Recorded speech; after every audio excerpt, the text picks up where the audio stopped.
Cuando los habituales enemigos de Jesús, los fariseos, los escribas, los sacerdotes del antiguo templo de Jerusalén, le ponen en una trampa con una mujer que había sido pillada en adulterio, es porque saben que Jesús es rico en misericordia. No lo hubieran hecho de otra manera. Si hubieran imaginado que Jesús iba a pedir que la apedrearan, pues no se la habrían llevado. Sabían ya en ese momento que Jesús era rico en misericordia y quieren ponerle en un apuro. Por eso dicen, Moisés nos ha mandado que apedreemos a las adúlteras. Es decir, quieren ponerle delante del pueblo en un compromiso, porque si él va contra Moisés, entonces muchísima gente por lo menos se hubiera puesto contra Jesús. Bueno, lo primero, por lo tanto, es que ya entonces, antes de que ocurriera este hecho, ya se sabía, tanto sus seguidores como sus enemigos, que Jesús era rico en misericordia. Y creo que esto es una cosa muy importante. Y por eso, bueno, pues le ponen ante una dificultad que Jesús va a resolver de una manera divina y a la vez llena de elegancia, ¿no? Va a ponerse a escribir en el suelo, según la tradición, si no hubiera sido un detalle insignificante que el evangelista no habría recordado, según la tradición va a ponerse a escribir en el suelo los pecados de los acusadores. Y por eso dice que empezando por los más viejos se fueron marchando. Ahí estaban escritos sus propios pecados, posiblemente pecados también ligados al sexo, con prostitutas o cualquier otro tipo de pecado. Es decir, el Señor quiere hacernos ver que cuando estamos dispuestos a condenar a alguien, deberíamos primero fijarnos en cuál es nuestra propia culpa. No podemos ser jueces sin conocer todo lo que hay en la realidad de las personas. Por eso Dios se reserva para Él exclusivamente el juicio moral. Solo Dios puede ser nuestro juez.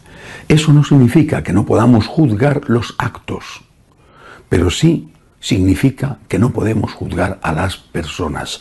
Naturalmente, un juez civil, un juez que tiene que sentenciar, pues también está juzgando los actos. Esta persona ha cometido un crimen, esta persona ha hecho un robo, está juzgando los actos. Bueno, nosotros, como no tenemos esa responsabilidad, no tenemos que dictar sentencias, pero sí podemos también juzgar los actos. El adulterio está mal, por ceñirnos al ejemplo del Evangelio de hoy. El adulterio está mal.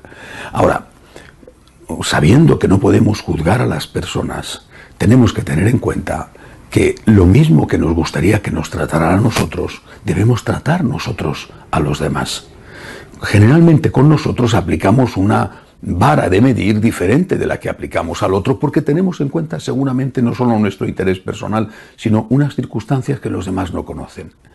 Y cuando hacemos algo, sabemos que a lo mejor eso tiene un origen en la infancia, quizá estuvo motivado por una acuciante necesidad, y nos convertimos en personas tolerantes, a veces en demasía, en exceso, con nosotros mismos, mientras que nos convertimos en personas rigurosas con los demás. Por eso el Señor en otra ocasión dijo, fíjate primero en la viga que tienes en tu ojo, antes de fijarte en la paja que tiene tu hermano en el suyo.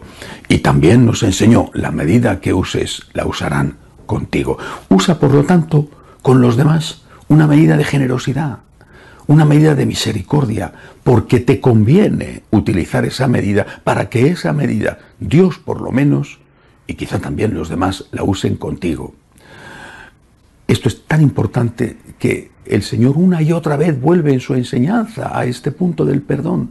Es una característica esencial del cristianismo, tanto que en el Padre Nuestro condiciona, y nosotros al rezarlo nos autocondicionamos, el perdón que tenemos que recibir de Dios al perdón que hayamos recibido. Perdónanos como nosotros perdonamos. Por lo tanto, ayúdate a ti mismo en el juicio que tendrá lugar ante Dios y quizá también ante el prójimo, siendo una persona misericordiosa. Dicho esto, hay que añadir, para evitar equívocos, confusiones en las cuales algunos deliberadamente caen, hay que añadir que Jesús no le dijo a la adúltera, una vez que se hubieron marchado sus acusadores, no le dijo a la adúltera, aquí no ha pasado nada. O mucho menos le dijo, bueno, oye, la próxima vez haz el favor de ser un poquito más precavida que no voy a estar yo aquí todos los días que te pillen para salvarte el pellejo. Le dijo, vete y no peques más. Este es el modelo perfecto y exacto del comportamiento del cristiano. No peques más. Es decir, Jesús rechaza el pecado. No es tolerante con el pecado. No peques más. Mira que esto que has hecho está mal hecho.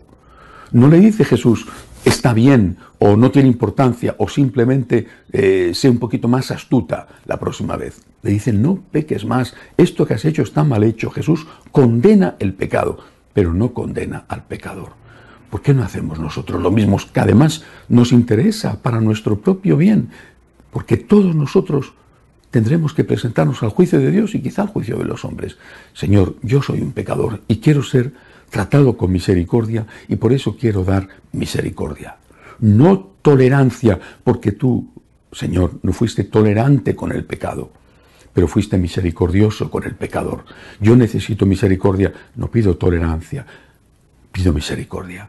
Así pues, hagamos nosotros lo mismo porque nos conviene a nosotros mismos hacerlo y porque es seguir el ejemplo que practicó el Señor, por ejemplo, perdonando a sus enemigos en la cruz, y la enseñanza que nos dio el Señor, siendo misericordiosos como el Padre Celestial es misericordioso. Ayúdate a ti mismo, siendo misericordioso con los demás.